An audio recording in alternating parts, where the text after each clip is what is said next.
Olá, nós estamos começando mais um estudo bíblico.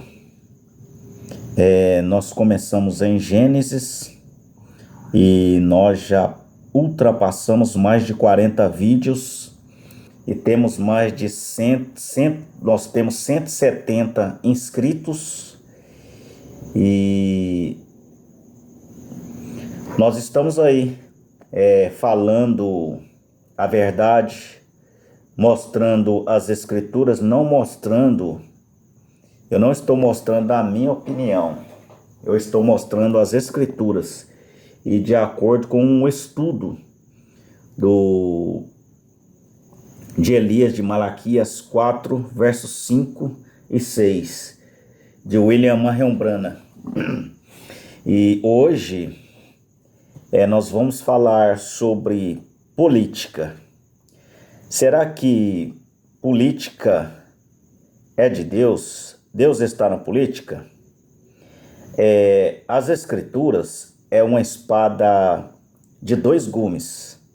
Ela corta dos dois lados. Então nós vamos mostrar esses dois lados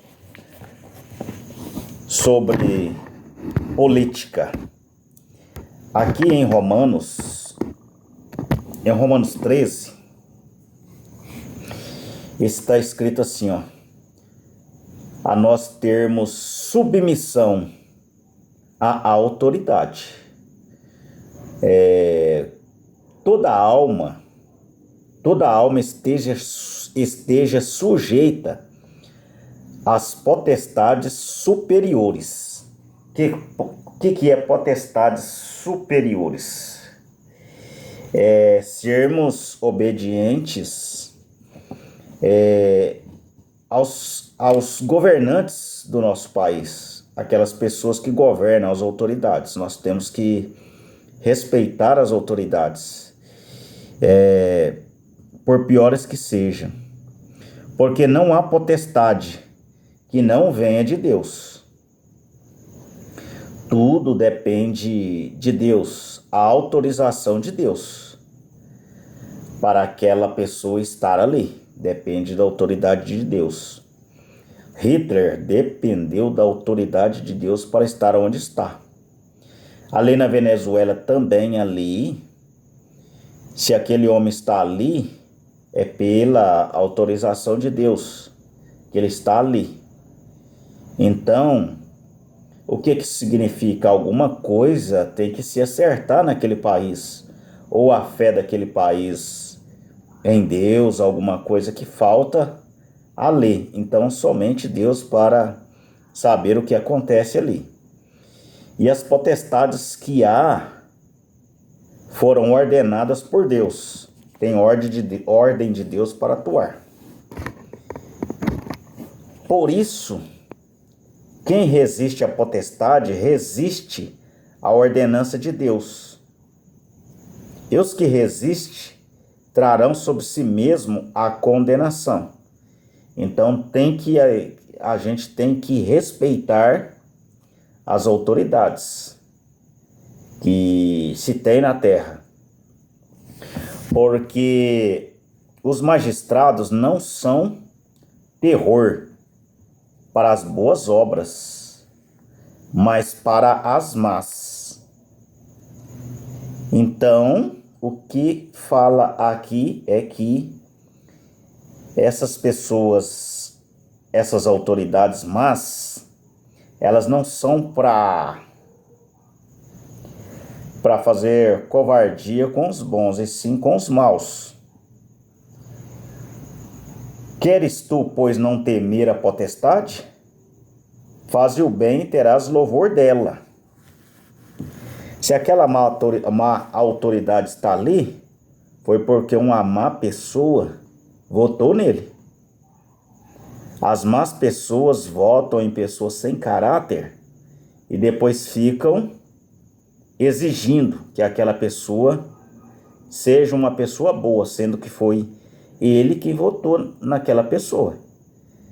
Então, as pessoas que votam são piores do que as pessoas que estão lá. porque votam em pessoas às vezes corruptas. E para votar numa pessoa corrupta, aquela pessoa que está votando, ela é mais corrupta do que aquela que está lá em cima. Então o problema não começa de cima, o problema começa embaixo. Aqui em 1 Timóteo 2, a partir do verso 1, admoesto-te, pois antes de tudo que se façam deprecações, orações, intercessões em ações de graças por todos os homens, pelos reis, quer dizer, pelas autoridades, para os políticos e por todos que estão em eminência. Não é mais orar para os políticos? Sim, mas para que orar para os políticos? Para que tenhamos uma vida quieta e sossegada em toda piedade e honestidade. Então, você tem que orar até para o piloto de avião conduzir aquela aeronave bem conduzida, porque você, afinal de contas, você está dentro desta aeronave. Então, você está dentro deste país. Então, se este político fizer coisas boas, você também colherá dos frutos. Verso 3. Porque isso é bom e agradável diante de Deus, nosso Salvador, que quer que todos os homens se salvem e venham ao conhecimento. Porque nós temos que orar até pelos nossos inimigos. Aqui em São Mateus 5, verso 44, está escrito assim: Eu, porém, vos digo, amai vossos inimigos, bendizei os que vos maldizem, fazei bem aos que vos odeiam, e orai pelos que vos maltratem e vos perseguem.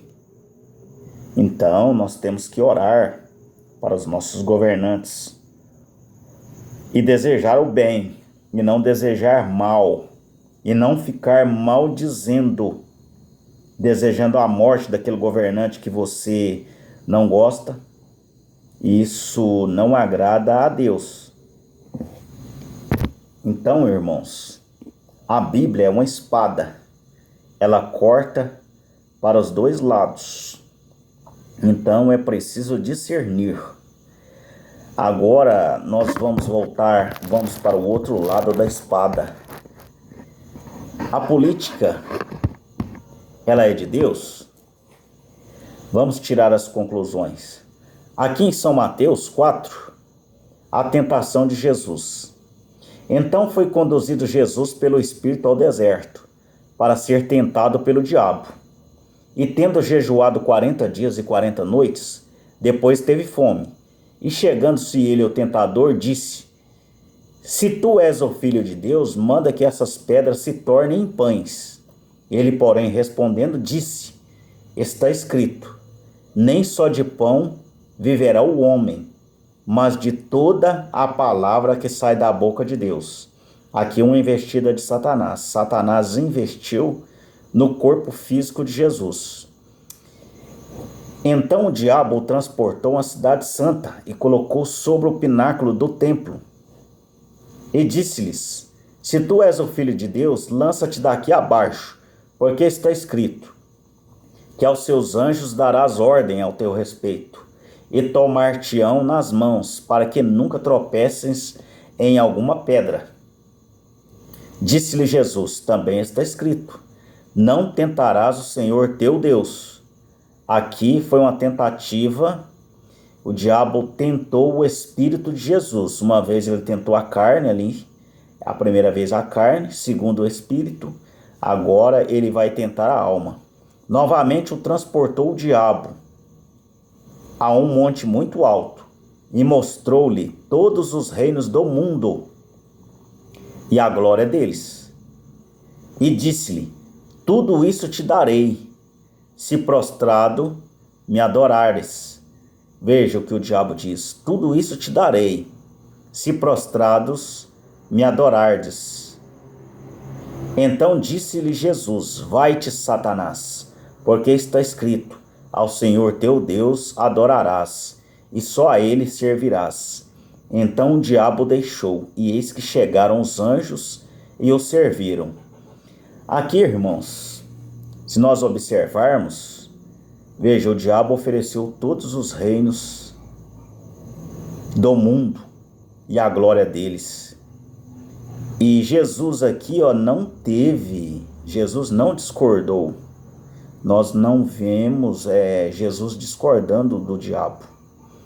E se não fosse verdade, então Jesus poderia ter dito assim: não, esses materiais, essas coisas que estão em cima da terra, é tudo meu e você está errado. Não.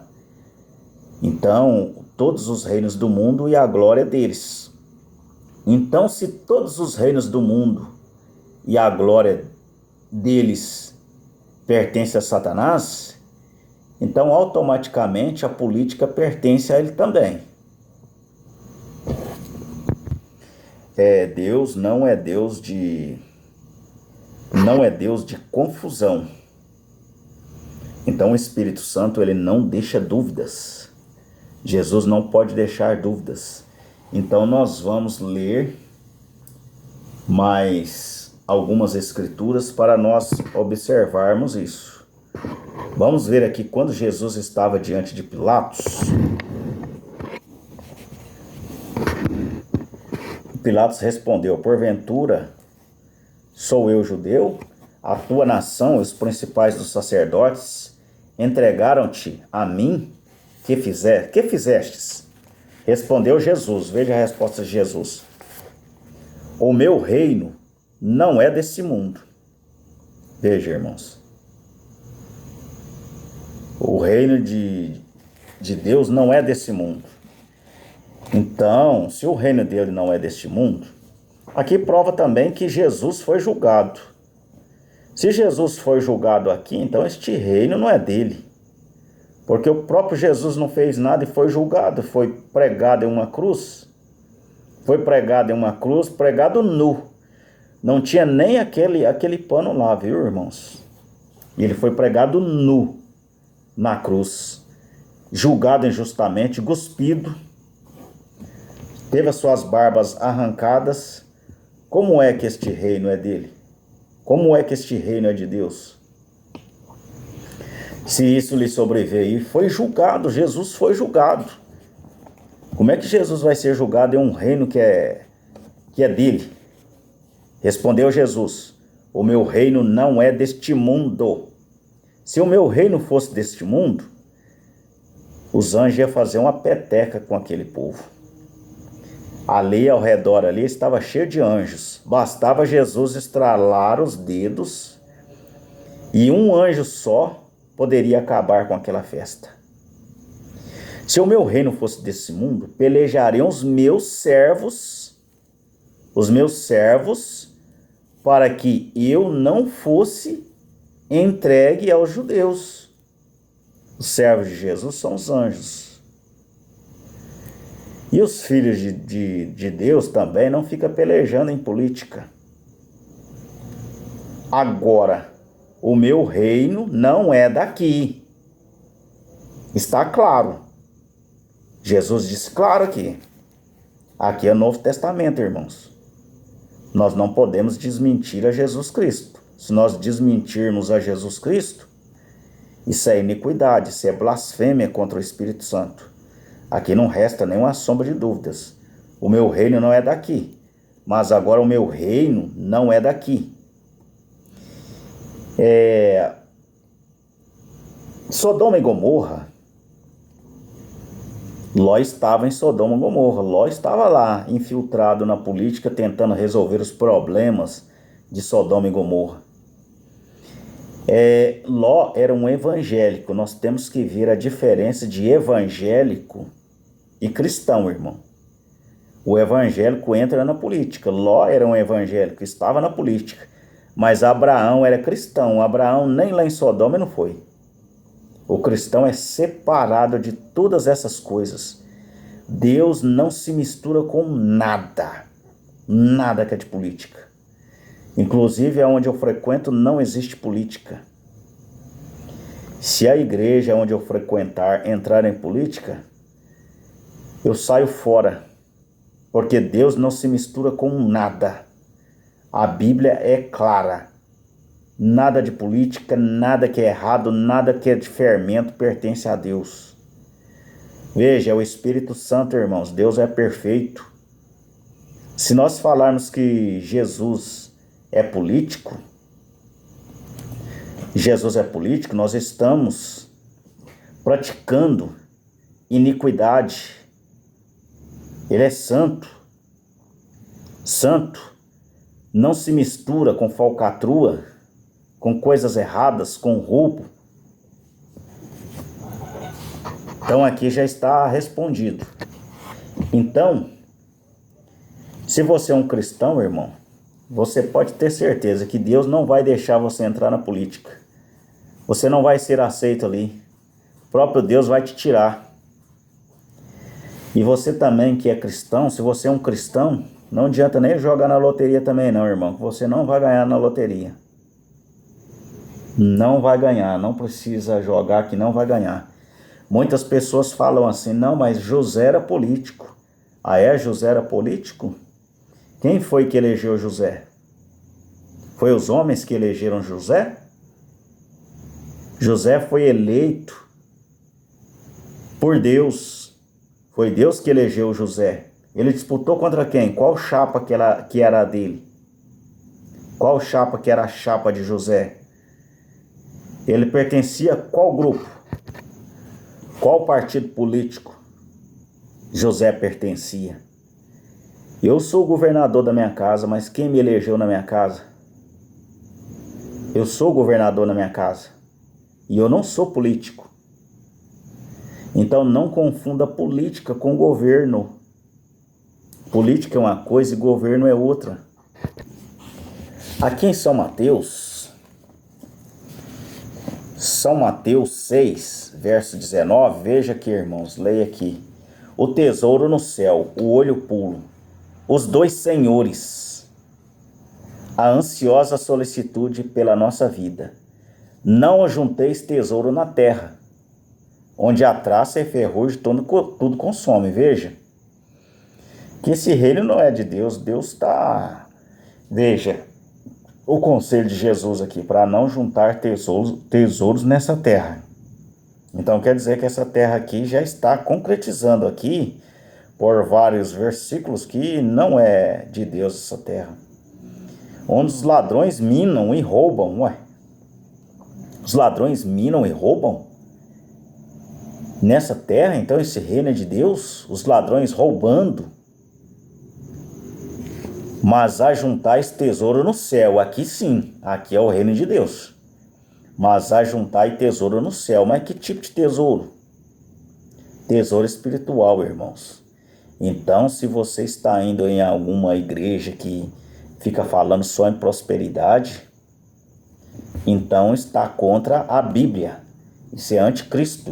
Isto vai contra as Escrituras.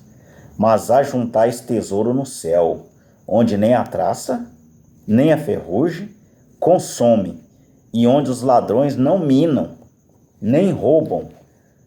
Porque onde estiver o vosso tesouro, onde estiver o seu coração, é ali que você está, irmão. Estará também o vosso coração. A candeia do corpo são os olhos, de sorte que se os olhos forem bons, todo o seu corpo será luz. Se, porém, os teus olhos forem maus, o teu corpo será tenebroso. Se, portanto, a luz que há em ti são trevas, quão grandes serão tais trevas? Ninguém pode servir a dois senhores. Veja, ou serve a Deus ou ao dinheiro, ou serve a Deus ou à política, ou serve a Deus ou a este mundo. Nós estamos neste mundo só de passagem. O cristão, ele não se mistura com essas coisas, ele sai fora. Nós vivemos aqui da melhor maneira possível, pagando as nossas contas, mas não se entra em política, porque política é coisa suja. Aonde tem sujeira, Deus não está. Aonde tem sujeira, o cristão não está. Agora o evangélico, sim, o evangélico é diferente. Então, Abraão nem lá em Sodoma ele não foi. Deus deixou ele separado. Abraão, fica aí, você é cristão. E quem foi visitar Abraão? Veja, quem visitou Abraão? Melquisedeque ficou com Abraão. E os dois anjos foram para Sodoma visitar Ló.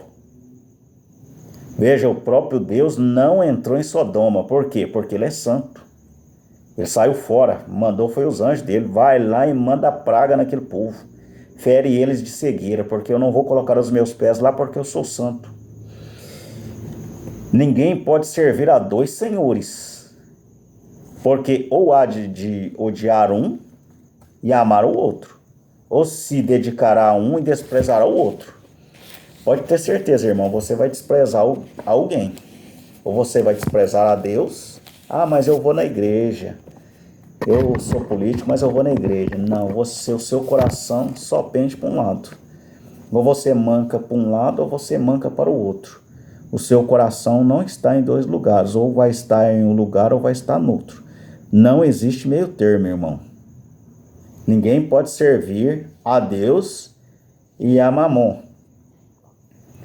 Por isso vos digo, não andeis cuidadosos quanto à vossa vida, pelo que haveis de comer ou pelo que haveis de beber, nem quanto ao vosso corpo, pelo que haveis de vestir. Não é a vida mais do que o mantimento, e o corpo mais do que o vestido?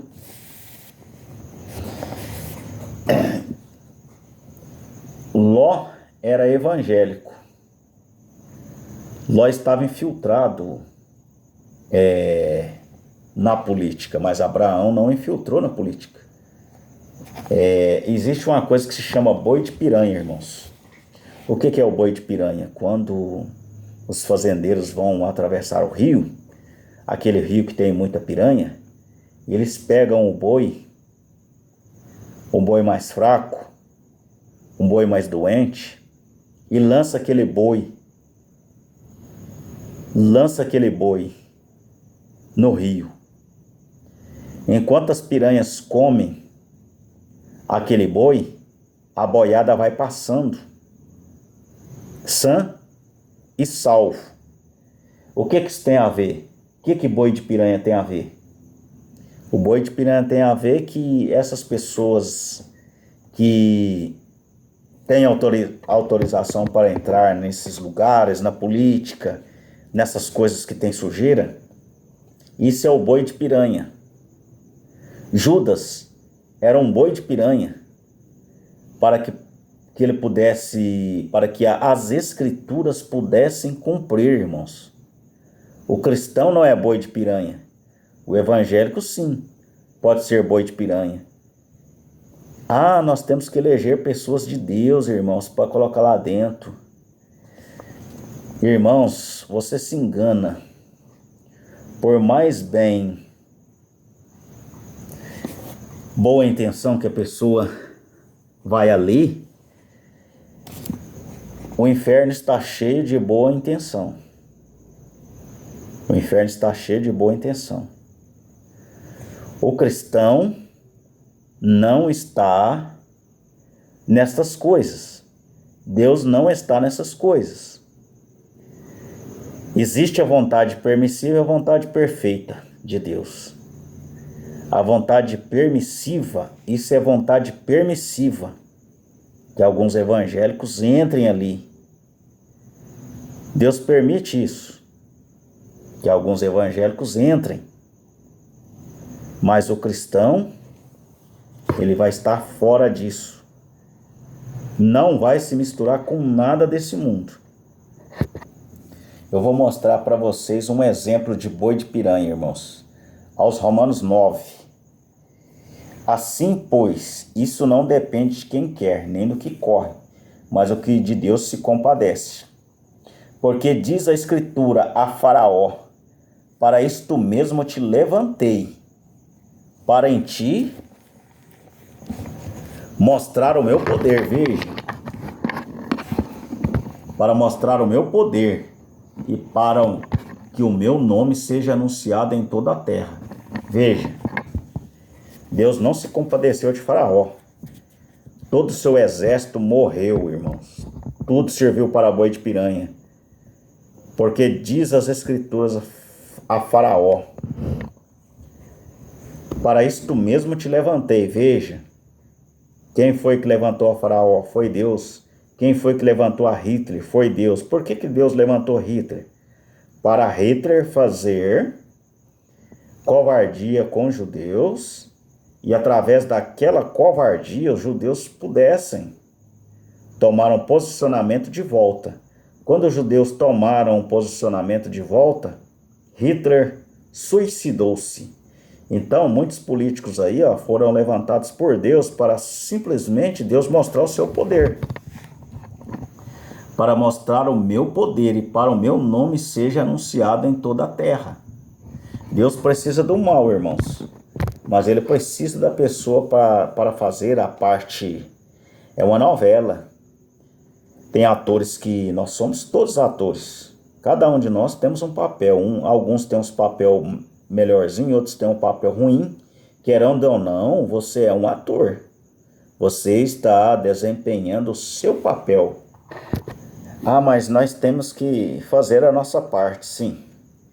Nós temos que fazer a nossa parte, não entrando na política. Faz o que tem que fazer. Aqueles homens, os fariseus, perguntaram a Jesus: nós devemos pagar tributo a César? Jesus disse: me dê uma moeda. Mostrou a moeda um lado e mostrou o outro e disse: dê a César o que é de César e dê a Deus o que é de Deus. A César dá o seu voto, irmãos. O seu voto naquilo que você achar que é correto. Isso é dar o de César aquilo que é de César. E a Deus, você dá a Deus aquilo que é de Deus. E não na política. Você não vai dar aquilo que é de Deus na política. A política você só vota. Vota na política, mas mas lá só tem ímpio na política. Nós temos que pôr uns cristãos. Não, irmão, cristão não entra nisso. A política foi feita para esses ímpios mesmo, para eles mesmos. Deus designou isso, eles são predestinados para isso. Mas o cristão foi predestinado para adorar o Senhor Jesus Cristo. Nós temos que mudar o mundo não tem mudança. Não existe mudança para o mundo. Não existe salvação para o mundo. Foi Deus que escreveu as Escrituras. Foi Deus que fez o mundo assim para que ele possa ter um fim. Agora veja. Olha o que nós temos para o futuro do mundo. Mas, amados, não ignoreis uma coisa. Que um dia para o Senhor é como 1000 anos. E 1000 anos como um dia. O Senhor não retarda a sua promessa. Veja a promessa que Deus tem. Não adianta a oração, irmãos. O mundo não vai mudar. Pode-se orar, o mundo não tem mudança. Ainda que alguns a tenham por tardia, mas é longânimo para convosco, não querendo que alguns se percam, senão que todos venham arrepender-se. Mas o dia do Senhor virá como ladrão de noite, no qual os céus passarão com grande estrondo, e os elementos ardendo se desfarão. E a terra e as obras que nela há se queimarão, havendo, pois, de perecer todas estas coisas, que pessoas vos convém? Aqueles que são preordenados para serem salvos, irmãos, predestinados, será salvo. E aquele que nasceu para ser condenado, será condenado, irmão. Então, irmãos, o Senhor fez todas as coisas. Aqui em Provérbio 16, verso 4, veja o que está escrito. O Senhor fez todas as coisas para seus próprios fins, até o ímpio para o dia do mal. Que o Senhor os abençoe, irmãos. Continue nos ouvindo, que nós continuaremos pregando a verdade. Veja que isto não foi uma opinião minha. Eu fui simplesmente usado aqui para mostrar a verdade nestes dias maus, nestes dias sombrios. Continue nos ouvindo e dê o seu like e passe este vídeo para frente para alguém que precisa deste tipo de ensinamento. Deus vos abençoe.